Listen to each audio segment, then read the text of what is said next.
Marks వార్తలు చూస్తున్నప్పుడు దేవుని ఆకర్షణ 9:23 చూస్తే కూడా ప్రభు వాక్యం ఏదో చేస్తుంది. అందుకే యేసు, నమ్ముట నీ వలన అయితే నమ్మవానికి సమస్తము సాధ్యమే. ఆమేన్.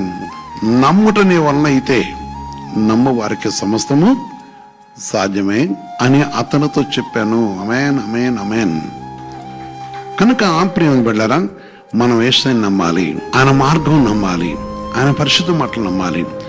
ఆయన పరిశుద్ధమైన సన్నిధిలో మనం ఏ విధంగా ఉన్నాము అనే విషయాన్ని మనం తప్పకుండా వాక్యానుసారం మనం తెలుసుకొని, వాక్యమైన దేవునితో మనం కలుసుకొని, ఈ సర్వోన్నతమైన దేవుని యొక్క మాటను బట్టి ఈ విషయాన్ని మనం గ్రహించి జీవుల దేవునిలో మనం అటు నమ్మినప్పుడు దేవుడు మన కార్యం జరిగించడం.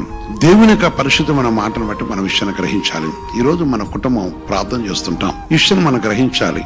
ఏమిటంటే ప్రభునంటే, మరియు మీరు ప్రార్థన చేయనప్పుడల్లా వేటిని అడుగుదురు అన్నాడు. అక్కడ నమ్ముట వలన అన్నాడు. ప్రార్థన చేసేటప్పుడు తప్పకుండా మొట్టమొదటి ఏంటంటే, నేను దేవుణ్ణి అడుగుతున్నాను. ఇలాక యేసుక్రీస్తు అంటే దేవుని కుమారుడనే యేసయ్యని ఆయన ఏమన్నాడైనా, నేను దేవుని దగ్గర నుంచి వచ్చాను, మీరు నమ్మిన వెడల నా తండ్రి మిమ్మల్ని తానే మిమ్మల్ని ప్రేమించను అన్నాడు.